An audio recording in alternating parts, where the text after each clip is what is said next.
하나님의 말씀 사사기 1장 1절 2절 말씀입니다.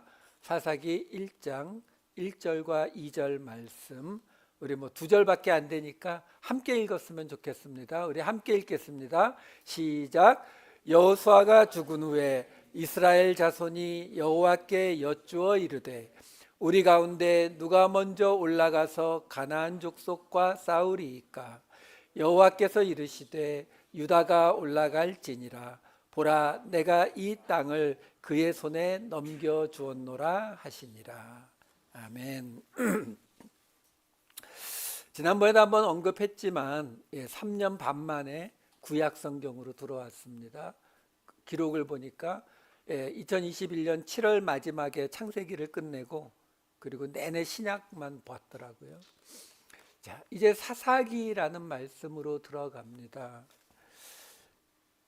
이 지금 금요일 날 여호수아서를 1년째 봤어요. 다음 주면 끝나게 되는데 가능하면 그 여호수아서를 좀 들어보시기를 부탁을 드립니다. 계속 연결돼서 나가고 있기 때문에 그래요.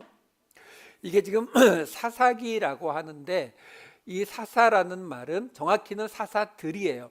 왜냐하면 이 쇼파트라고 하는 히브리어 단어의 복수형이 이 책의 제목이거든요. 그러니까 대부분 뭘로 번역이 되느냐면은 재판장으로 번역이 됩니다. 자, 재판장은 재판장인데 사실 지금 우리가 생각하는 재판장하고는 약간 달라요. 이 사파트라고 하는 이 단어 자체가 재판하다, 판결하다의 뜻도 있는데 통치하다의 뜻도 있고 처벌하다, 심판하다의 뜻도 있어요. 그러니까 지금 우리가 생각하는 법정에서 재판하는 재판관만 생각하시는 것보다는 그보다는 훨씬 더 이 행정가에 가까운, 예를 들어서 민수기 25장 5절 말씀을 보면 이런 대목이 나와요. 모세가 이스라엘 재판관들에게 이르되 너희는 각각 바알부올에게 가담한 사람들을 죽이라 하니라. 그러니까 지금 모세가 그 재판관들에게 쟤네들 재판에서 유죄 판결을 내려 이런 말을 하는 것이 아니라 가서 죽이라는 거예요. 그러니까 우리식으로 말하면 행정부, 대통령, 통치자 이쪽에 훨씬 더 가깝다라는 걸 말씀을 드리는 거예요. 왜냐하면 이 재판장이라고 하는 이 직책도 사실 모세가 맡고 있던 직책이거든요. 출애굽기 18장 13절을 보시면은 모세가 이튿날 모세가 백성을 재판하느라고 앉아 있고 하루 종일 이 일에 매달려서 하고 있으니까 모세의 장인이 그러지 말고 좀 사람들을 뽑아서 네 일을 좀 나누어 주라고 해서 이 재판의 일이 넘어간 거예요. 출애굽기 18장 25, 26절 보시게 되면은 모세가 이스라엘 무리 중에서 능력 있는 사람들을 택하여 그들을 백성의 우두머리 곧 1000부장과 100부장과 50부장과 10부장을 삼음에 그들이 때를 따라 백성을 재판하되 어려운 일은 모세에게 가져오고 모든 작은 일은 스스로 재판하더라. 이렇게 모세가 행하던 일을 그대로 이어받았기 때문에 그냥 법전을 가지고 이것이 유죄다 무죄다를 판결하는 걸로 끝나는 것이 아니라는 거죠. 그런데 우리가 가끔 뉴스를 볼 때 어떤 사람이 큰 죄를 졌는데도 나중에 보니까 1년 징역에 2년 집행유예 이렇게 나오면은 화가 팍 나잖아요. 그렇죠? 저 왜 저래? 또는 어떤 사람이 정말 억울하게 잡혀 들어갔는데 큰 처벌이 나오게 돼도 우리는 화가 나요. 그렇죠? 왜 화가 납니까? 우리는 이 땅에 살면서 법이라고 하는 것을 통해서 이 땅에 정의가 실현될 거라고 믿거든요.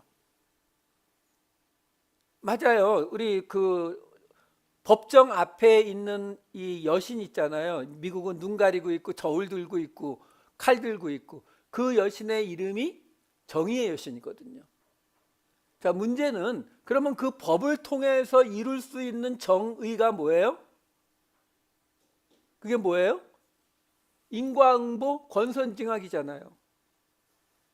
그게 나쁘다는 거 아니에요. 여러분, 나쁜 짓을 한 사람은 벌을 받고 착한 일을 한 사람은 복을 받아야 우리가 자녀들한테 설명해 줄 수 있잖아요. 야, 나쁜 짓 하면 저렇게 벌 받으니까 하면 안 되고 착한 일 하면 저렇게 복 받으니까 해야 돼. 그렇죠? 그래서 그걸 이루기 위해서 최대한으로 만들어 놓은 것이 법이고 그 법에 따라서 재판하는 거거든요. 그런데 성경이 말하는 재판은 조금 달라요. 우리가 생각하는 착한 일, 나쁜 일을 벌하거나 축복하기 위해서 만들어진 게 아니라는 거죠. 출애굽기 18장 16절에 보면은 모세가 이렇게 말합니다. 그들이 일이 있으면 내게로 오나니 내가 그 양쪽을 재판하여 하나님의 율례와 법도를 알게 하나이다. 여기 알다, 야다라는 단어예요. 무슨 말이냐면은 하나님의 율례와 법도를 가지고 재판을 한다는 말이 아니라 재판을 통해서 하나님의 율례와 법도를 알게 하는 게 목적이라고요. 그러니까 재판이라는 게 그렇잖아요. 원고가 있고 피고가 있어서 서로 네가 잘했니 내가 잘했니 싸우는 거, 이게 재판 아니에요. 그렇죠? 그러면 둘 중에 어느 한쪽이 너는 잘못됐고 너는 옳아, 이 판단을 내려줘야 되는데 그 판단을 내려주는 게 목적이 아니라는 거예요. 여러분, 우리가 지난 1년 반 동안 로마서를 봤잖아요. 그 로마서의 문제가 뭐였어요? 로마 교회에 유대인 그리스도인들과 이방인 그리스도인들이 부딪혔잖아요. 그러면 그 두 그룹이 지금 갈등을 겪고 있으면 우리가 알고 있는 세상 방식의 재판을 하면 어떻게 돼야 되는 거예요? 사도 바울이 양쪽의 이야기를 다 들어보고 하나님의 율법에 맞춰 봤을 때 너희는 옳고 너희는 틀렸어, 이거 결정해 주는 게 재판이잖아요. 근데 사도 바울이 그러던가요? 그런 얘기 한 번도 안 하고 계속 무슨 이야기 했죠? 야, 근데 하나님이 너희를 향해서 가지고 계시는 뜻은 너희가 지금 유대인 그리스도인들이 맞냐 이방인 그리스도인들이 맞냐 이걸 판별하라는 것이 아니라 너희가 하나 되기를 원하는 게 하나님의 뜻인데, 이 이야기만 로마서 내내 했잖아요. 이게 바로 성경이 말하는 재판의 개념이라고요. 그러니까 선과 악은요, 우리가 구별이 안 될 수밖에 없는 이유가 뭐예요? 우리는 우리 각자의 선과 악의 기준을 갖고 있기 때문에 결코 이 땅에 우리가 생각하는 파라다이스는 이루어질 수가 없어요. 그렇기 때문에 선과 악을 판단하는 것이 아니라 어떤 일이 있을 때에 그 일에 대한 하나님의 뜻이 무엇인가를 알게 하는 게 이 재판의 목적이다라는 거예요. 그걸 감당하는 게 재판관, 곧 사사라는 거예요. 그러니까 우리는 지금 이제 이 사사기에는 우리가 잘 알고 있는 삼손도 있고 기드온도 있고 드보라도 있고 이런 사사들이 나올 거거든요. 근데 그 사사들의 목적이 뭐냐면, 그 사사, 재판관이라니까요. 그 사사들의 목적이 뭐냐면 그들의 삶과 그들의 행위를 통해서 뭘 하려고요? 백성들에게 하나님이 원하시는 것이 무엇인지를 알게 하는 게 목적이라고요. 이 개념을 분명히 갖고 이 이야기로 들어가셔야 돼요. 지금요, 이 사사기라고 하는 이게 여기서 굉장히 큰 변화가 일어나요. 왜, 어떤 변화가 일어나느냐? 신명기 말씀 잠깐 볼게요. 신명기 19장 1절과 17절. 내 하나님 여호와께서 이 여러 민족을 멸절하시고 내 하나님 여호와께서 그 땅을 내게 주심으로 내가 그것을 받고 그들의 성읍과 가옥에 거주할 때에, 17절, 그 논쟁하는 쌍방이 같이 하나님 앞에 나아가 그 당시의 제사장과 재판장 앞에 설 것이요. 지금요, 신명기예요. 아직 요단강을 건너기 전에 모세가 주고 있는 말씀인데 뭐라고 지금 모세가 이야기하냐면, 너희가 나중에 저 약속의 땅에 들어간 다음에 그게 1절 말씀에 약속의 땅에 들어간 다음에 그 다음에 너희 사이에 어떤 문제가 생기거든 어떻게 하라고요? 제사장과 재판장 앞에 가서 물어보라고요. 판단하게 해달라고 이야기하라고요. 이 대목이 왜 굉장히 큰 변화를 가져오는 대목이냐면 신명기까지는 모세가 있었잖아요. 여호수아서에는 여호수아가 있었거든요. 근데 그 여호수아가 죽어요. 그 다음에는 누가 있어요? 없어요. 그러니까 지금 모세를 통해서 하나님이 무슨 얘기를 하냐면 너희 나중에 저 약속의 땅에 들어가면 그때는 이제 더 이상 모세나 여호수아와 같은 누구나 다 인정하는 하나님의 사람, 하나님이 세우신 지도자가 너희를 이끄는 것이 아니다라는 거예요. 대신 너희 앞에 그냥 임명된 제사장들과 재판장들이 있으니까 그들 앞에 가서 문제점들을 내어놓고 해결을 봐라. 이렇게 지금 이야기하는 거예요. 지금 새로운 시대로 넘어가는 모습이라고요. 지금 여기서 제사장과 재판장 앞에 서라고 하는데요. 이 뒤에 나오는 말을 보면 제사장하고 하는 건 아무것도 없이 재판장 이야기만 나와요. 신명기 19장 이어지는 18, 19절 보시면은 재판장은 자세히 조사하여 그 증인이 거짓 증거하여 그 형제를 거짓으로 모함한 것이 판명되면 그대로 행해서 악을 제하라 뭐 이렇게 나오는 거거든요. 무슨 말이냐면 이제 그동안 애굽 땅에서 나와서 광야를 돌아다녔던 40년 그리고 약속의 땅에 들어가서 여호수아와 함께 그 땅을 정복하던 그 모든 과정은 이제 다 끝났다고요. 끝나고 나면 그러면 제사장은 성전 또는 성막 안에 하나님께 제사 드리는 일에 딱 묶이고 그리고 재판장은 뭐 한다고요? 그 외에 백성들의 삶의 전반적인 모든 것을 다루는 사람이 된다라는 거예요. 이게 사사예요. 자, 이 정도 이제 그 서론을 하고 이제 본문으로 들어갈게요. 오늘 본문 1절 2절인데 1절만 읽을게요. 여호수아가 죽은 후에 이스라엘 자손이 여호와께 여쭈어 이르되 우리 가운데 누가 먼저 올라가서 가나안 족속과 싸우리이까. 자, 아까 말씀드린 것처럼 모세나 여호수아 뭐 그 전에도 따진다면은 아브라함과 이삭과 야곱과 이런 우리가 잘 아는 성경의 위대한 인물들이 끊기는 자리예요.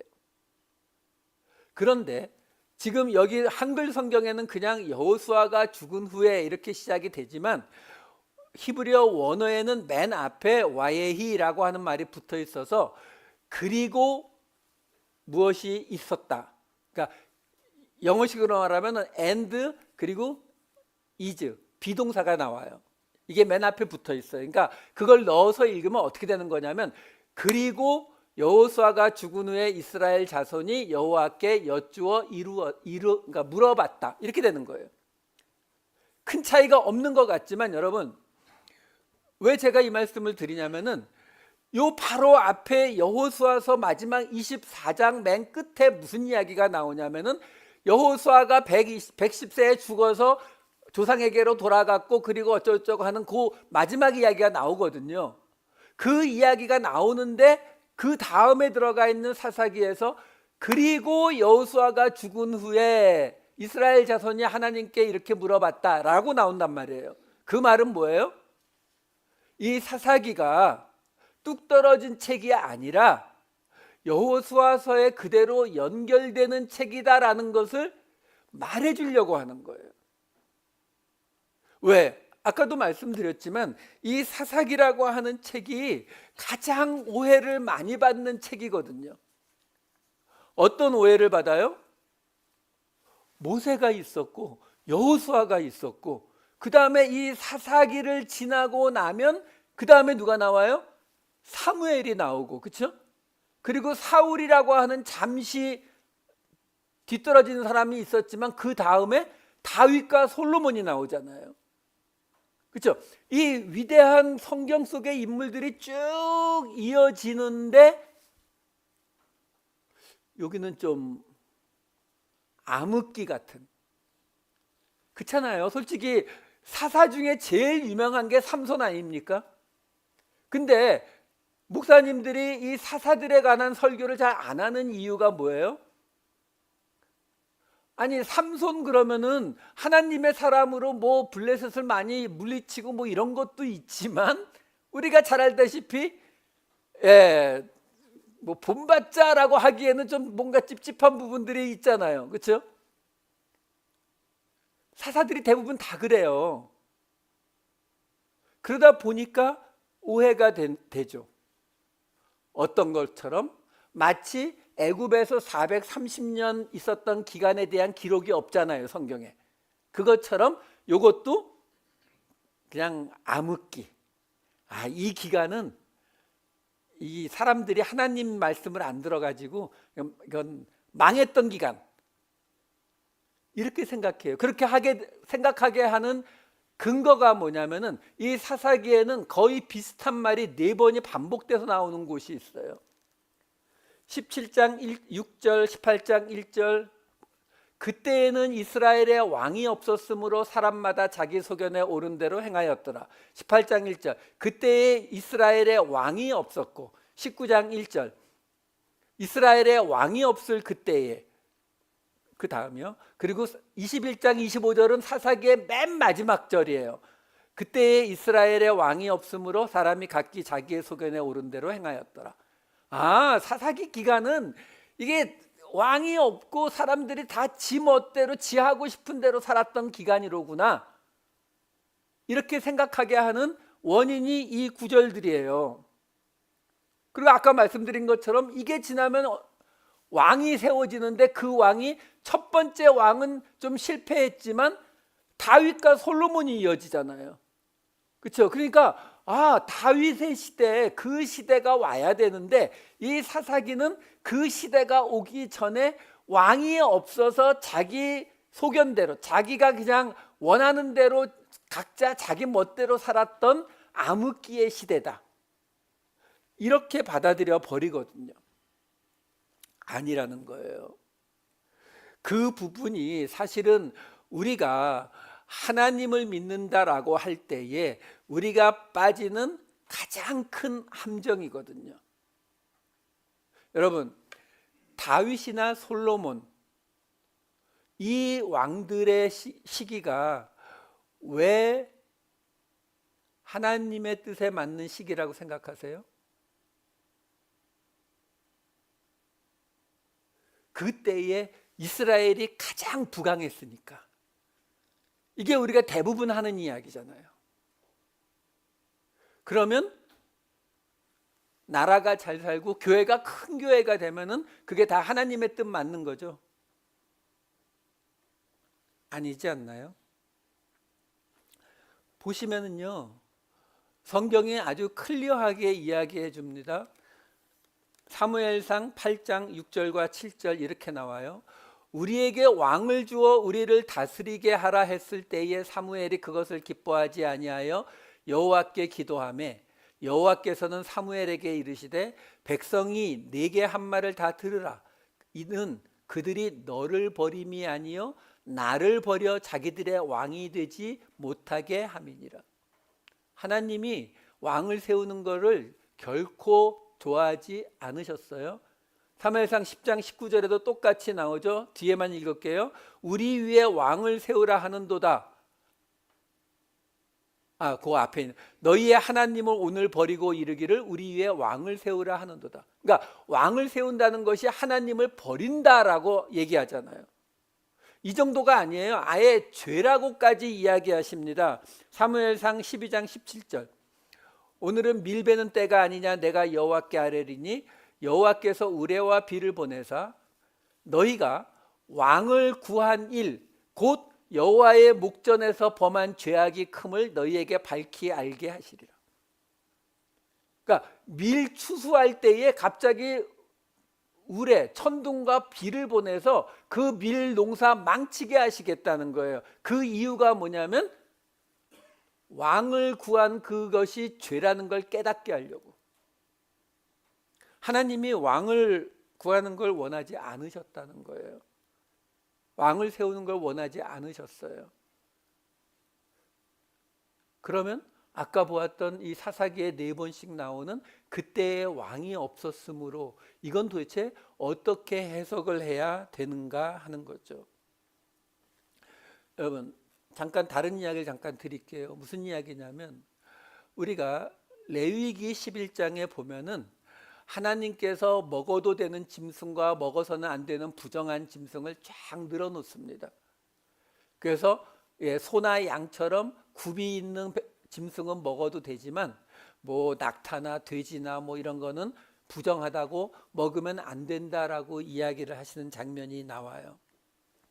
그런데 이것을 우리가 볼 때에 어떻게 해석을 하냐면 왜 돼지를 먹지 말라고 했느냐라고 하면은 상당히 많은 분들이 그렇게 생각해요. 아마 아직까지 과학으로는 밝혀지지 않았을지 몰라도 돼지고기가 건강에 안 좋지 않을까요? 뭔가 이유가 있으니까 하나님이 먹지 말라고 하셨겠죠. 이렇게 생각한다고요. 아니요. 이 레위기 11장에 나오는 부정한 것과 정한 것의 개념은요, 뭘 얘기하고 있는 곳이냐면은 거룩, 구별됨을 이야기하고 있는 거거든요. 그래서 이 레위기 11장의 맨 끝에 이렇게 나오는 거예요. 11장 45절에서 47절. 나는 너희의 하나님이 되려고 너희를 애굽 땅에서 인도하여 낸 여호와라. 내가 거룩하니 너희도 거룩할지어다. 이는 짐승과 새와 물에서 움직이는 모든 생물과 땅에 기는 모든 길 짐승에 대한 규례니 부정하고 정한 것과 먹을 생물과 먹지 못할 생물을 분별한 것이라. 자, 무슨 말이냐면은 결국 레위기 11장에서 낙타, 토끼, 뭐 돼지 이걸 먹지 말라고 이야기하는 거는 딱 한 가지 이유라는 거예요. 가나안 땅에 들어갔을 때에 그것들을 먹는 민족들이 주변에 있다는 거예요. 그러니까 그들과 구별되기 위해서, 거룩한 백성이 되기 위해서 그것을 먹지 말라라고 이야기하는 거예요. 이게 성경이 이야기하는 거거든요. 그래서 예수님이 오시고 나서 우리가 잘 알다시피 그 음식에 대한 규례가 없어지잖아요. 아니, 돼지가 몸에 정말 안 좋은 거라면은 예수님이 오셨다 하더라도, 예수님을 믿었다 하더라도 돼지고기 안 먹을수록 좋잖아요. 그렇죠? 근데 그게 아니라고요. 예수님이 오시고서 가장 크게 바뀐 게 뭐예요? 우리가 뭘로 구별이 돼요? 거룩한 성도가 어떻게 돼요? 은혜의 구원을 믿으면요. 은혜의 구원을 믿는 걸로 구별되는 성도가 되어버리는 것이기 때문에 더 이상 음식을 가지고 구별되는 방식을 필요로 하지 않는다고요. 그래서 없어지는 거예요. 우리가 사도행전에 보면은 이방인인 고넬료의 집에 베드로가 가서 복음을 전하는 장면이 있는데, 여러분들이 잘 알다시피 그 전에 베드로가 환상을 보지요. 사도행전 10장 11, 12절, 13에서 15절 읽지 않을게요. 여러분도 잘 아시는 내용이니까. 공중에서 여러 가지 짐승과 새와 이런 것들이 들어있는 보자기가 내려왔고, 공중에서 그것들을 먹으라 하니까 베드로가 나 이 속된 것들 안 먹겠습니다 하니까, 하나님이 깨끗하게 하셨으니까 내가 속되다고 하지 마라. 이 환상을 베드로가 본다고요. 그리고 나서 이방인인 고넬료가 베드로를 청했다는 소식을 듣고 고넬료의 집에 가잖아요. 이 베드로가 고넬료의 집에 가서 한 이야기에 이런 이야기가 들어가 있어요. 사도행전 10장 42절 말씀. 우리에게 명하사 백성에게 전도하되 하나님이 살아있는 자와 죽은 자의 재판장, 크리테스, 히브리어 사바트, 사사의 번역어예요. 재판장으로 정하신 자가 곧 이 사람인 것을 증언하게 하셨고. 무슨 말을 하고 있는 겁니까? 지금 이방인인 고넬료에게 복음을 전하는 것은 율법에 맞지 않는 것, 곧 속된 것, 곧 부정한 일이거든요. 그래서 베드로가 안 하겠다라고 하는데 하나님이 깨끗하게 했으니까 해라라는 거거든요. 그걸 지금 베드로가 뭐라고 설명하냐면은 예수 그리스도가 살아있는 자와 죽은 자의 재판장으로 정해지셨다. 무슨 말이냐면은 예수님이 이제 이것이 정한 것인지 부정한 것인지를 판결하는 일을 예수님이 바꿔버리셨다는 거예요. 예수님이 더 이상 이것이 부정한 것이 아니다라고 바꾸면은 아닌 게 된 거예요. 그래서 예수님을 바로 사사, 재판장이 되셨다라고 지금 이야기를 하고 있는 거거든요. 그러니까 이게 지금 뭘 이야기하고 있는 거냐면 이 사사기에 나오는 사사들을 통해서 하나님이 뭔가를 말씀해 주시는데 그 뭔가를 말씀해 주시는 게 무슨 이야기가 나올 것이냐면은 그동안에 알고 있었던 어떤 상식, 어떤 기준이 새로운 기준으로 바뀌는 모습이 나타난다는 거예요. 그래서 우리가 다윗이 솔로몬이 그 당시에 이스라엘이 강대한 나라가 되었으니까 하나님의 뜻에 맞는 왕이었다라는 기준을 우리가 가지고 있게 되면 우리는 이 사사기의 역사를 우리는 실패의 역사로 볼 수밖에 없어요.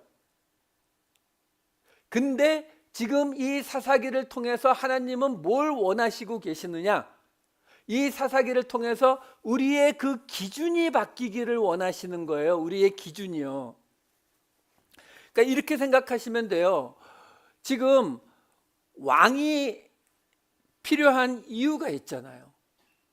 왕이 왜 있어야 되는지, 지금 계속 왕이 없었기 때문에 각기 소견대로 행했다라는 이 말이 문제가 되는 것인데, 왕이 필요한 이유가 뭐예요? 여러분들 이번에 미국도 대통령 선거 해가지고 트럼프 대통령이 이제 뭐 다다음 주인가요? 이제 취임할 거잖아요.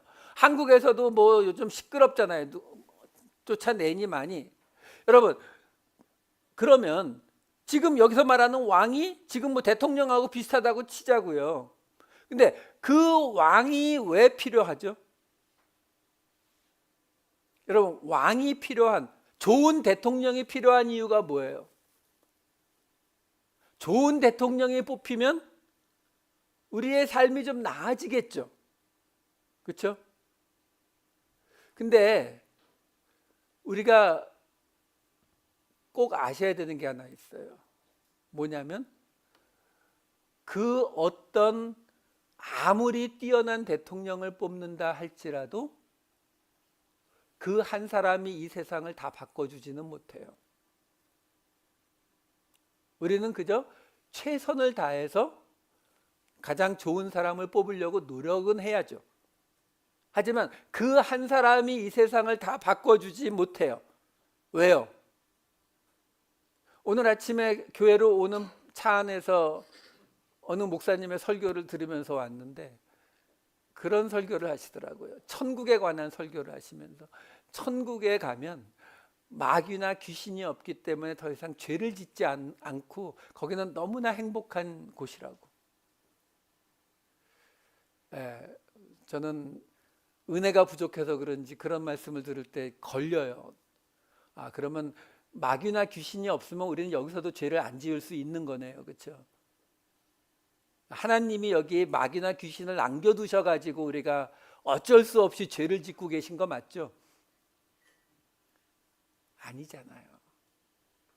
그러면 여러분, 하나님께서 가장 원하시는 것은 이 땅에 하나님의 나라를 세우시는 거잖아요. 그렇죠? 근데 그 하나님의 나라를 세우시기 위해서 가장 필요한 게 뭐예요? 건물이요?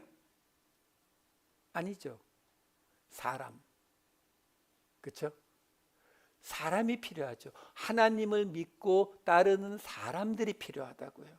그러면 이렇게 생각해 보시면 돼요. 그러면 하나님께서 이 땅, 여기에 이 성경 안에서 다윗의 나라를 세우시는 게 목적일까요? 이스라엘 백성들을 변화시키는 게 목적일까요? 당연히 이스라엘 백성들을 변화시키는 게 목적이잖아요.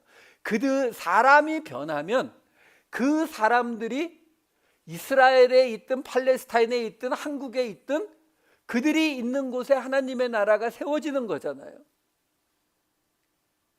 그렇다면 이제 우리가 눈을 좀 크게 보실 필요가 있다는 거예요. 눈을 크게 보시면 지금 아브라함의 때로부터 창세기에서부터 쭉 와가지고 약속의 땅에 들어가서 여호수아서의 이야기를 쭉 다 지났잖아요.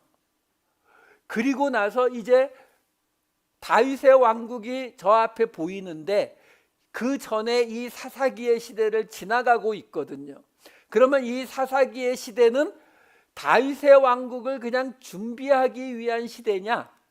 아니라는 거예요. 그거는 겉으로 나타나는 모습을 볼 때는 그렇게 보일 수 있지만 속으로 하나님이 가장 원하시는 게 바로 우리라는 이 기준을 가지시면은 이 상황이 좀 이해가 될 수가 있다고요. 제가 왜 이런 복잡한 말씀을 드리냐면은 아까 보여드린 말씀 말고 성경에는 이런 구절들도 나오거든요. 신명기 17장 14절. 내가 내 하나님 여호와께서 내게 주시는 땅에 이르러 그 땅을 차지하고 거주할 때에 만일 우리도 우리 주위의 모든 민족들 같이 우리 위에 왕을 세워야겠다는 생각이 나거든.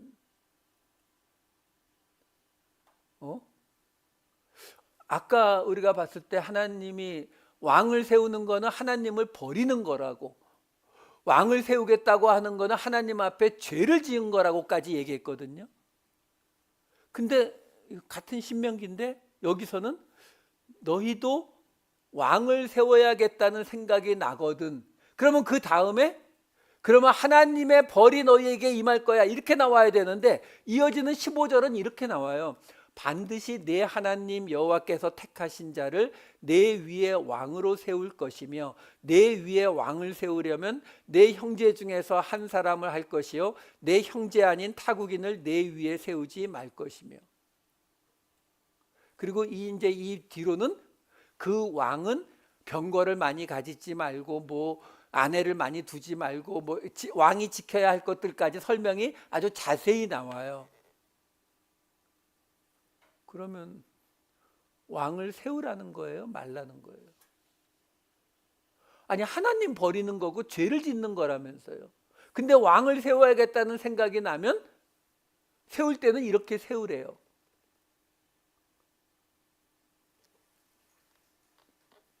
좀 정신없게 느껴지시나요?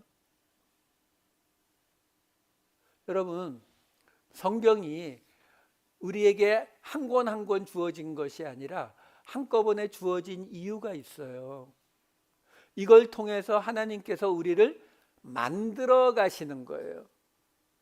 여러분, 우리는 그런 거 좋아하잖아요. 이렇게 어느 날 집회에 가서 막 두 손 들고 막 눈물 철철 흘리면서 아멘 할렐루야를 외치고 왔더니 몇십 년 동안 못 끊던 술을 끊었습니다. 도박을 끊었습니다. 마약을 끊었습니다. 우리는 이런 이야기 듣는 걸 너무 좋아하잖아요. 근데 여러분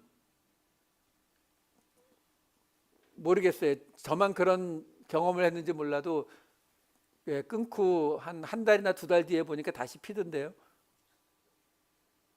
여러분 사람이 그렇게 쉽게 변화되지 않아요. 근데도 우리는 그걸 자꾸 원하죠. 왜요? 그건 우리 전통 종교라서 그래요. 계속 말씀드리잖아요. 신선이 되고 이 도통하는 사람이 되는 거는 어떻게 이루어져요? 계속 자기를 갈고 닦으면 어느 날 갑자기 탕 튀면서 해탈을 해버린다고요. 그러면서 일반인이 아닌 신선의 경지로 확 올라가는 거거든요. 이게 우리 전통 종교다 보니까 우리는 그 생각을 벗어나지를 못해요. 그러니까 내가 하나님을 믿었으면은 나도 뭔가 아주 급격한 변화가 내 안에서 탁탁탁 일어날 거라고 생각을 한다고요. 네, 근데 그때는 그랬죠. 저도 나름대로 뭐 부흥회, 기도회 뭐 많이 가봤어요. 거기서 은혜 받고 결단하고 끊어도 보고 했다고요. 근데 나중에 시간이 지나면서 슬금슬금 다시 제자리 가던데요. 뭐 저만 그런 거라고 말씀하시면 할 말 없는데 대부분 그렇게 보이더라고요. 결국 우리의 본성이 그렇기 때문에 하나님께서도 하시는 방식이 그렇게 하기를 원하지 않으신다고요. 우리가 그동안 보아왔던 창세기부터 나오는 아브라함부터 시작해서 이 사람들이 하나님을 만났다고 해서 그들이 그 순간에 완전히 하나님의 사람으로 다 뒤바뀌어 버리던가요? 안 그러잖아요. 그러면서도 자기 욕심 차리고 자기 할 짓 다 하고 그러다가 또 혼나고 이 일을 반복하지 않습니까? 마찬가지라는 거예요. 지금 이 사사기라고 하는 시대가 나오는 이유가 뭐냐면 그 전에까지 모세와 여호수아라고 하는 위대한 지도자, 하나님의 말씀을 직접 듣고 전해주는 그런 지도자들을 따라서 여기까지 왔다면 이제부터는 그 지도자가 없는 시기로 들어가는 거예요. 지도자가 없이 너희들이 세운 제사장과 재판장을 가지고 그 상태에서 하나님의 방식을 따라가 보라는 거예요. 그렇기 때문에 이 사사시대를 지나가는 그 모습들을 통해서 이스라엘 백성들이 점점 한 단계 더 넘어가고 있는 거예요. 그럼 왕을 세우는 건 어떻게 된다? 그 설명을 좀 해드릴게요. 아까도 말씀드린 것처럼 레위기에 부정하고 정한 이 음식들을 나눈 이유는 그 음식들이 문제가 있거나 지저분하거나 병균이 있어서가 아니라 구별될 수 있는 방식으로 주신 거거든요. 하나님의 관심은 거기에만 있어요. 예를 하나 들어드릴게요. 신명기 12장 8절에는 사사기에 나왔던 것과 비슷한 구절이 하나 나와요. 우리가 오늘 여기에서는 각기 소견대로 하였거니와 너희가 거기에서는 그렇게 하지 말지니라. 지금 모세가 무슨 말을 하는 거냐면 요단강을 건너가기 전 이 광야에서는 너희가 각기 소견대로 했지만 너희가 약속의 땅에 들어가서는 그렇게 하지 말라라는 말을 지금 부탁하고 있는데 여기 각기 소견대로 하였거니와가 아까 본 사사기에 나오는 구절과 원어상으로 똑같아요. 그럼 우리가 소견을 국어사전에서 찾아보니까 의견, 견해라는 뜻이더라고요. 근데 뜻은 그런데 우리가 소견이라는 말을 쓸 때는 약간은 낮추는 부정적인 의미를 좀 갖지 않습니까? 보통 뭐라고 할 때 소견이란 말 써요? 제 좁은 소견으로는 이런 말 쓰잖아요. 이렇게 번역을 하다 보니까 여기서 우리가 어떤 부정적인 의미를 자꾸 받게 되는데 그런 의미가 아니거든요. 지금 모세가 자기하고 같이 있었던 이 광야에서는 너희 각기 소견대로 했다는 거예요. 그러면 모세가 그걸 그냥 뒀어요? 각기 자기 소견대로 하는 걸 그냥 내버려 두면은 모세도 자기 할 일 안 한 거 아니에요? 아니요. 이 12장은 뭘 얘기하고 있는 장이냐면요. 제사 드리는 것에 대한 이야기예요. 12장 1절부터 3절 말씀을 보면은 이렇게 나옵니다. 내 조상의 하나님 여호와께서 내게 주셔서 차지하게 하신 땅에서 너희가 평생에 지켜 행할 규례와 법도는 이러하니라. 너희가 쫓아낼 민족들이 그들의 신들을 섬기는 곳은 높은 산이든지 작은 산이든지 푸른 나무 아래든지를 막론하고 그 모든 곳을 너희가 마땅히 파멸하며 그 제단을 헐며 주상을 깨뜨리며 아세라상을 불사르고 또 그 조각한 신상들을 찍어 그 이름을 그곳에서 멸하라. 여러분 잘 알다시피 하나님께서 가장 싫어하는 게 우상 숭배 맞죠? 다른 신들 섬기는 거 맞잖아요. 그렇죠? 자, 그러면 이게 지금 신명기 12장 1절에서 3절이에요. 무슨 말이냐면 여기서 지금 뭐라고 하냐면 다른 민족들이 높은 산 작은 산 푸른 나무 아래에서 제사를 드리는데 그런 모든 곳은 다 파멸시켜버리고 그 상들은 다 깨부시라는 거예요. 근데 요 말 밑에 나왔던 아까 보았던 8절에 뭐라고 나온다고요? 너희가 여기서 요단 동편에서는 너희 각기 소견대로 했지만 약속의 땅에 들어가서는 그렇게 하지 말라고요. 무슨 말이에요? 지금 금방 보았던 1절부터 3절 말씀은 우상 숭배하지 말라는 거잖아요. 다 깨부시라는 거잖아요. 근데 그거를 약속의 땅에 들어가서는 그렇게 하라는 거예요. 근데 지금 약속의 땅에 들어가기 전에 이 광야 40년 동안에는 했다 안 했다? 안 했다는 거예요. 모세가 뭐라고 했어요? 그냥 너희 마음대로 그동안은 너희 마음대로 했지만 안에 들어가서는 그렇게 하지 마. 지금 이렇게 설명하고 있는 거거든요. 아니, 우상 숭배는 하나님이 가장 싫어하시는 거라면서요. 근데 그걸 꼭 약속의 땅에 들어가서만 지켜야 할 이유가 뭐가 있어요? 아니, 우상 숭배하면 안 되니까 당연히 그냥 다 없애버려야죠. 그럼 뭐 지나가는 길목에 다른 신들 섬기는 제단 같은 거 있으면 다 깨부시면서 갔어야 되는 거 아니에요? 근데 어떻게 했다고요? 뭐 먼저 본 사람이 기분 나쁘면 부시기도 하고, 귀찮아 그러면 그냥 통과도 하고. 그게 뭐예요? 각기 소견대로 했다는 거잖아요. 신명기 12장 4절 5절 말씀을 더 볼게요. 여기 보면 너희의 하나님 여호와께는 너희가 그처럼 행하지 말고 오직 너희의 하나님 여호와께서 자기의 이름을 두시려고 너희 모든 지파 중에서 택하신 곳인 그 계실 곳으로 찾아가서. 자, 이게 무슨 말이냐면 지금 아까 보았던 1절부터 3절에 나온 것 중에 지금 모세가 뭘 얘기하고 있는 거냐면 이 다른 민족들이 어디서 자기들의 신에게 제사를 드리냐면은 높은 산이나 작은 산이나 푸른 나무 아래다. 이 지역은 대부분 광야 지역이에요. 여기 지금 라스베가스 가는 길목에 보시게 되면은 그냥 완만한 구릉이 있고 그냥 허허벌판이고 이런 곳이라고요. 그러니까 제사를 드리려니까 이 평지에서 제사 드리기가 뭐하니까 조금이라도 언덕이 있거나 높은 산이 있거나 나무가 있거나 그러면 거기서 제사를 드리는 거거든요. 왜? 짐승을 죽여서 먹으려면은 자기들 신에게 일단 제사를 드려야 먹으니까. 근데 지금 모세가 뭐라고 이야기하는 거냐면 그런데 너희는 그동안에는 괜찮았는데 이제 약속의 땅에 들어가서는 너희는 그렇게 아무 곳에서나 제사 드리지 말고 딱 한 군데 정해 줄 테니까 거기에서만 제사를 드려라 라고 말하는 거예요. 그 이야기가 중요하니까 12, 13, 14절에 보면은 다시 한번 반복됩니다. 너희의 자녀와 노비와 함께 하나님 앞에서 즐거워하고, 여기에도 보시면 13절에 아무 곳에서나 번제를 드리지 말고 여호와께서 택하실 그곳에서 번제를 드려라 이렇게 나오잖아요. 자, 여기서 우리가 생각해 볼 필요가 있어요. 뭐냐면 그러면 이게 왜 약속의 땅에 들어가서만 해야 되는 일이냐라는 거예요. 지금 다른 민족들은 아무 곳에서나 제사를 드리는데 이스라엘은 약속의 땅에 들어가면 한 곳 정해줄 테니까 거기에서만 제사를 드려라. 이것이 왜 광야에서는 안 되는 거냐라는 거예요.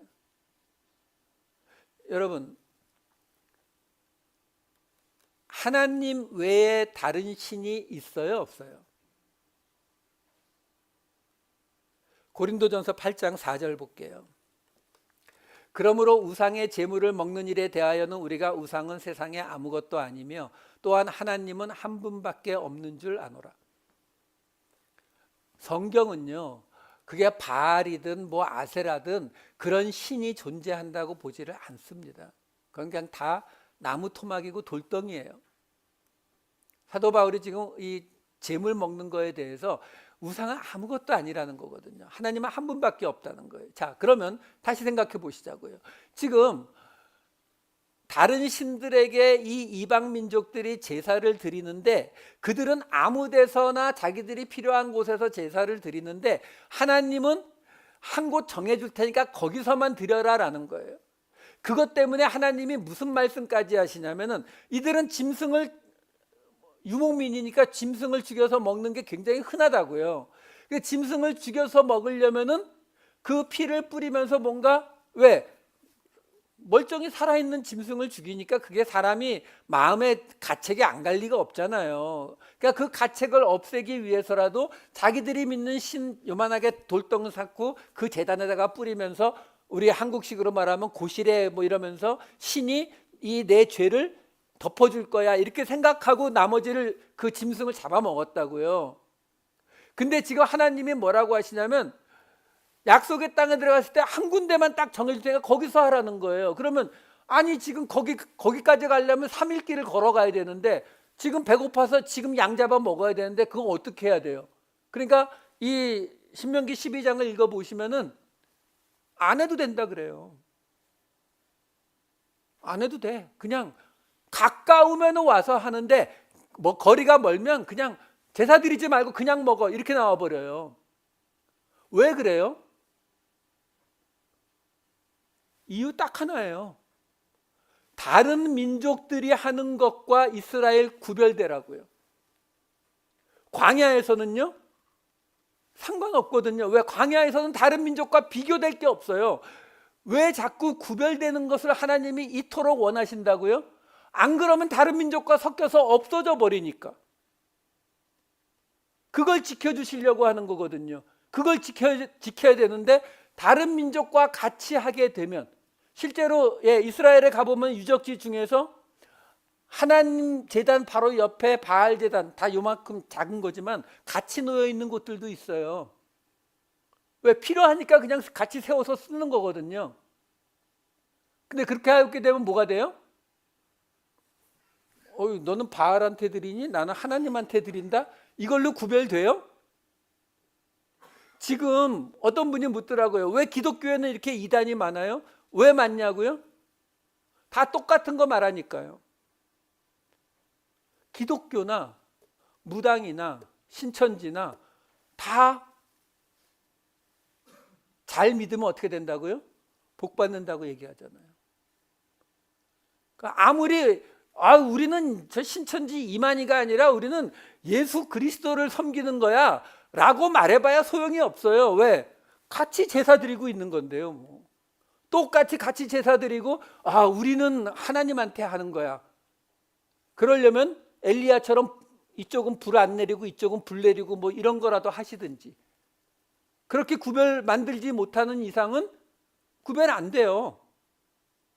그렇기 때문에 하나님이 얘기하시는 거예요. 그러면 구별되잖아요. 여러분 얼마나 쉬워요. 생각해 보세요. 짐승을 잡아서 먹는데 바알신을 섬기는 사람들은 그 자리에서 잡아가지고 또 똑같이 피 갖다가 이렇게 해서 고실에 이러고 있는데 유대인들은 그냥 잡아서 그냥 먹어버려요. 너희 왜 그래? 그러면 우리 하나님은 그런 거 필요 없대. 구별을 만들어가는 과정이거든요. 그러니까 소견대로 행하였더라, 각기 소견대로 행하였더라고 하는 것이 어떤 부정적인 의미를 말하고 있는 것이 아니다라는 거예요. 부정적인 의미가 아니라 단지 그때에는 하나님께서 원하시는 어떤 것이 뚜렷하게 드러나지 않는 상태에서 나타난 모습이라는 뜻이에요. 이게 아까 제가 보여드렸었지만 17장, 18장, 19장, 맨 끝에 21장에만 나와요. 4번이. 근데 우리가 보는 사사, 기드온이나 삼손에 관한 이야기는 13장에서 끝나요. 그러니까 사사들의 이야기가 끝나고 나서 그 사사들을 통해서 주시는 그 메시지를 통해서 하나님이 우리에게 하실 말씀 다 끝나고 난 뒤에 그 반대 결과로 나타난 좋지 않은 이야기가 이 사사기 끝에 나오고, 그리고 나서 그 다음에 사무엘의 시대로 넘어가서부터는 이제 이스라엘의 국력이 강대해지면서 주변에 있는 다른 민족들의 섞일 확률이 없어져요. 왜? 이제 이스라엘이 큰 나라가 되고 주변에 있는 다른 민족들이 작은 소규모 소수민족이 돼버리거든요. 근데 거기서 왕을 원하잖아요. 이스라엘 사람들이. 그때 가서 왕을 원하니까 하나님이 뭐라고 해요? 세워라. 하나님을 버리는 거지만 세워라라고 이야기를 하는 거예요. 왜? 기준이 바뀐 게 아니고요. 하나님의 기준은 하나라니까요. 이스라엘이라고 하는 공동체가 섞이지 않고 구별되어 살아남을 수 있느냐 없느냐 이거예요. 근데 그것이 사사시대를 지나가면서 사무엘의 시대에 와서는 이제 왕을 세워도 이 이스라엘의 정체성을 지켜갈 수 있기 때문에 허락하시는 거예요. 하나님이 싫어하시지만 허락하시는 거라고요. 이게 우리가 사사기를 통해서 바뀌어야 되는 모습이에요. 자, 오늘 본문인 1장 1절 다시 한번 들어가 봅시다.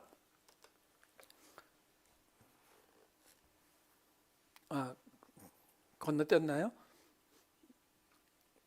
지금 여기 여호수아가 죽은 후에 이렇게 나오거든요. 이 여호수아가 죽은 후에라고 시작이 돼서 이스라엘 자손이 여호와께 여쭈어 이르되 이렇게 나오는데, 여기 지금 아주 충격적인 장면이 하나 들어가 있어요. 뭐냐면 이스라엘 자손이 여호와께 여쭈어 이르되. 이게 충격이에요. 왜 충격이에요? 이스라엘 백성들이 출애굽을 하고 나서 시내산에서 처음 하나님을 만났을 때의 모습이 이렇게 기록되어 있습니다.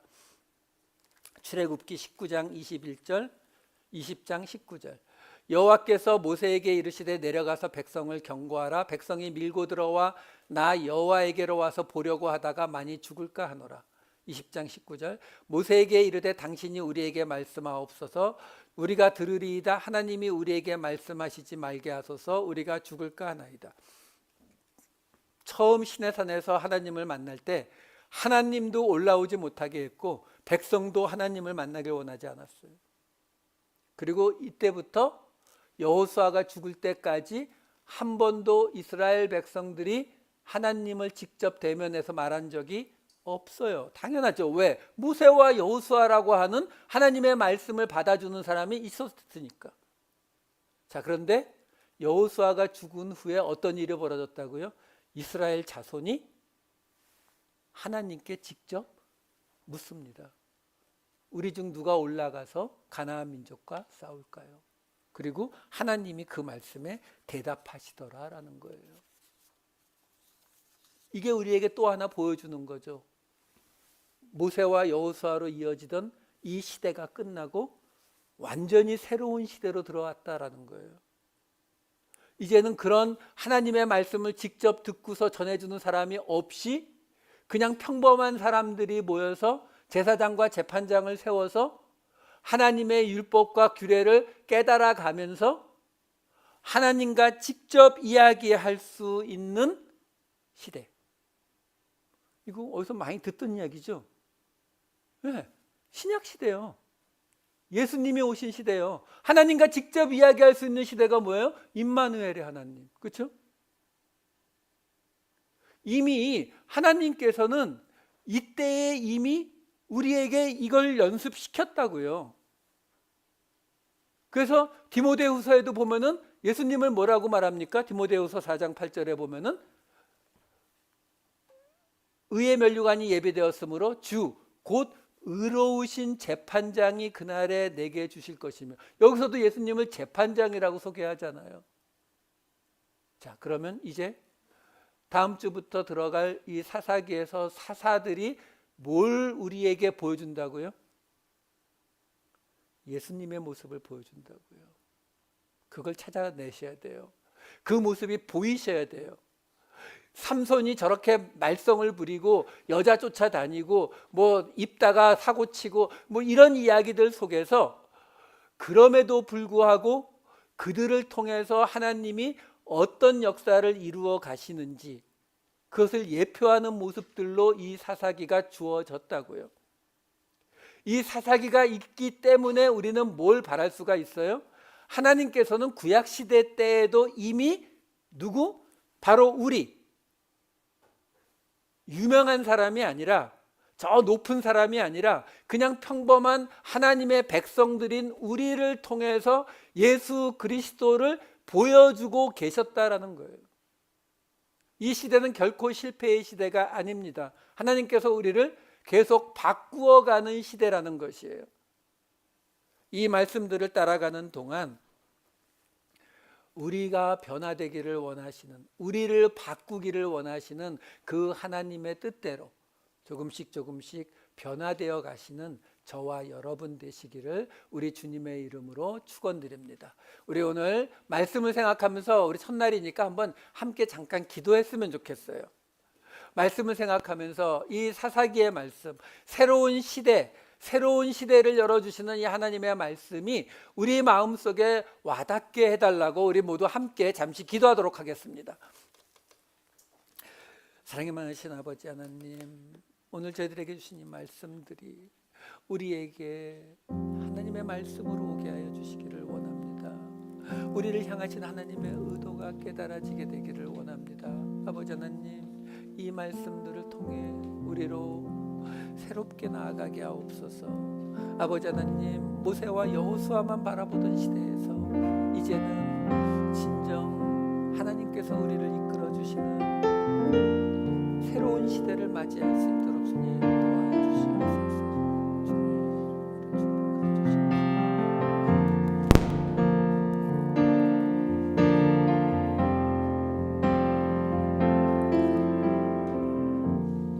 사랑이 많으신 아버지 하나님, 힘들고 어려웠던 한 해를 보내고 새로운 해 2025년을 맞이하게 하심을 감사드립니다. 아버지 하나님, 이 새로운 한 해를 새로운 말씀 사사기로 시작하게 하시니 또한 감사를 드립니다. 하나님, 저희들 이 새로운 한 해 동안에는 조금 더 저희들의 생각이, 마음이 하나님께 가깝게 가게 되기를 원합니다. 세상의 기준으로 판단하는 하나님이 아닌 하나님의 기준으로 세상을 보는 우리가 되게 하여 주시옵소서. 실패가 없으신 하나님, 저희들 오늘 시작하는 이 2025년에도 하나님 안에서 기쁨과 은혜가 가득한 한 해가 되게 하여 주시옵소서. 감사드리옵고 이 모든 말씀 우리 주 예수 그리스도의 이름으로 기도하옵나이다. 아멘.